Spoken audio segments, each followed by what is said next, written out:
भाई सच बता, केमिस्ट्री से डर लगता है ना तेरे को? ऑर्गेनिक भूल जाता है, फिजिकल में फॉर्मूला कंफ्यूज कर देते हैं, और इनऑर्गेनिक तो याद ही नहीं रहती। अब सोच रहा है कि सिर्फ 4 महीने बचे हैं, अब क्या ही हो जाएगा। सुन भाई, अगर तू नीट 2026 में 130 प्लस केमिस्ट्री में स्कोर करना चाहता है ना, तो ये वीडियो तेरे लिए। और अभी तेरे मार्क्स 30 40 50 पे भी आ रहे हैं, तो ये वीडियो एंड तक देखना, क्योंकि मैं तुझे वही स्ट्रेटेजी दूंगा जो एवरेज स्टूडेंट को भी टॉपर बना देता है। Welcome to our beautiful channel KKS biology. यहाँ पे हम बात करते हैं रियल स्ट्रेटेजी की, ना कि फेक मोटिवेशन।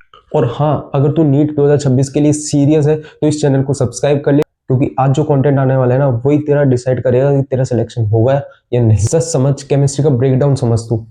देख, फिजिकल तेरी आएगी 45 से 50 नंबर की, ऑर्गेनिक आएगी तेरी 65 से 70 नंबर की, और इनऑर्गेनिक जो होती है वो 60 से 65 नंबर की। देख भाई, केमिस्ट्री में 130 प्लस के लिए तेरे को परफेक्शन की नहीं, स्मार्ट प्ले की जरूरत है भाई। फिजिकल केमिस्ट्री सबसे ज्यादा स्कोरिंग और प्रेडिक्टेबल है। इसके लिए मैंने तेरे लिए स्ट्रेटेजी बनाई है, आज समझ।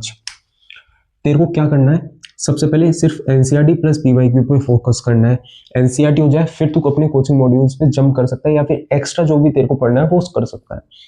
दूसरी चीज, फॉर्मूला शीट बनाना बहुत इंपॉर्टेंट है, ये याद रखना तो, ठीक है? रोज थोड़े क्वेश्चन कर, रोज कर, लेकिन डेली कर।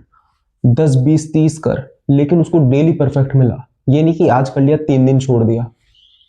कुछ इंपॉर्टेंट चैप्टर्स मैंने तेरे लिए लिखे हैं, जैसे कि मोल कॉन्सेप्ट हो गया, एटॉमिक स्ट्रक्चर हो गया, थर्मोडायनेमिक्स हो गया, केमिकल काइनेटिक्स हो गया, इलेक्ट्रोकेमिस्ट्री हो गया, और सॉल्यूशन हो गया। ये बहुत इंपॉर्टेंट चैप्टर्स हैं, जहाँ से 15 से 18 क्वेश्चन आराम से बन जाते हैं।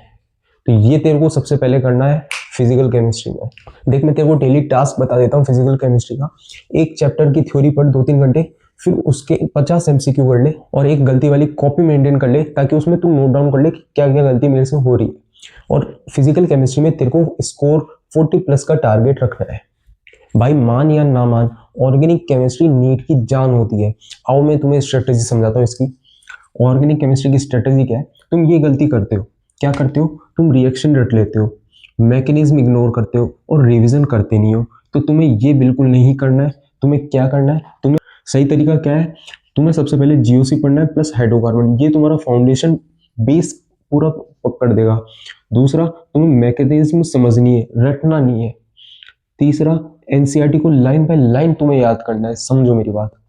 अब कुछ मेन चैप्टर्स हैं जो तुम्हें ध्यान रखने और पढ़ने हैं, जैसे जीओसी हो गया, हाइड्रोकार्बन हो गया, हेलो एल्केन हो गया, एल्कोहल फिनोल ईथर हो गया, एल्डिहाइड कीटोन हो गया, अमाइंस हो गए, और बायोमोलिक्यूल्स हो गए। ये तुम्हें एक पढ़ना है। रूल याद रखो, ऑर्गेनिक में पीवाईक्यूज भगवान होते हैं। लास्ट 15 साल के पीवाईक्यूज सॉल्व कर लेना, उससे कम भी नहीं ना तो 3 बार तो कर ही लेना। इसमें तुम्हें टारगेट रखना है 50 से 55 मार्क्स का, और ये इजीली पॉसिबल है। देख भाई, अब अपन बात कर लेते हैं इनऑर्गेनिक केमिस्ट्री की। सिंपल वे में समझ, यहाँ कोई भी शॉर्टकट नहीं चलेगा, एनसीईआरटी ही भगवान होती है। अब मैं तुम्हें स्ट्रेटेजी समझाता हूँ, आओ। इसकी स्ट्रेटेजी यह है, तुम्हें डेली का एक चैप्टर पढ़ना है, मतलब उसको रीड करना है, ठीक है? दूसरी बात, तुम्हें अंडरलाइन करना है जो मेन लाइन तुम्हें लगे, प्लस उसके शॉर्ट नोट्स बनाते चलना है तुमको। तीसरा पॉइंट, वीकली रिवाइज करना है उसको। वीकली रिवीजन बहुत इंपॉर्टेंट है।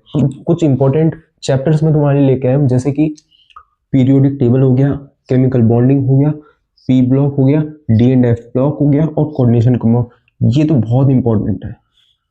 ये और ये तो जान ही मान लो तुम। इसकी बेस्ट टेक्निक क्या है? एनसीईआरटी उठाओ, लाइन पढ़ो, क्वेश्चन बनाओ, और याद करो। इनऑर्गेनिक से 40 प्लस मार्क्स गारंटी, अगर रिवाइज करा तो। 4 ऐसी कॉमन मिस्टेक जो हर बच्चा करता है और फिर उसका सिलेक्शन नहीं होता। पहली गलती, टू मेनी बुक्स को रेफर करना, मतलब एनसीईआरटी को प्रेफर नहीं करना, बल्कि और कुछ कोचिंग मॉड्यूल्स या फिर एक्स्ट्रा बुक्स पे प्रेफर कर देता है। दूसरी गलती, वन शॉट पे डिपेंड हो जाता है वो बच्चा। तीसरी गलती, मॉक टेस्ट का एनालिसिस नहीं करता। चौथी गलती, इनऑर्गेनिक को लास्ट के लिए छोड़ देता है, सोचता है कि लास्ट में पढ़ेंगे, याद कर लेंगे और हो जाएगा। अगर तुम भी ये सब करोगे तो भूल जा भाई, तेरा सिलेक्शन होगा। भाई मेरी बात ध्यान से सुन, नीट में सिलेक्शन इंटेलिजेंस से नहीं, कंसिस्टेंसी से होता है। अगर तू आज डिसाइड कर लेगा ना कि 130 प्लस देखो केमिस्ट्री में चाहिए, मैं गारंटी दे रहा हूँ तू अपने आप ला सकता है, आराम से आएंगे तेरे। कोई बड़ी बात नहीं है ये। और हाँ, अगर तुझे डेली स्ट्रेटजी और शॉर्ट नोट्स और पीवाईक्यू एनालिसिस और रियल मोटिवेशन चाहिए तो इस चैनल को सब्सक्राइब कर ले, क्योंकि भाई इस चैनल पे कोई फेक मोटिवेशन नहीं मिलती, ना कोई फेक बातें करी जाती है। ये चैनल सिर्फ तुम्हारे सिलेक्शन के लिए बना है। और अपने भाई को कमेंट में रेड हर्ट जरूर डालना, ताकि मुझे भी पता लगे कि मैं मेहनत कर रहा हूँ, सामने वाले को भी अच्छा लग रहा है, और सामने वाला कर रहा है तो अच्छा लगता है यार। बहुत मेहनत लगती है वीडियो बनाने में। तो thank you so much for watching this video.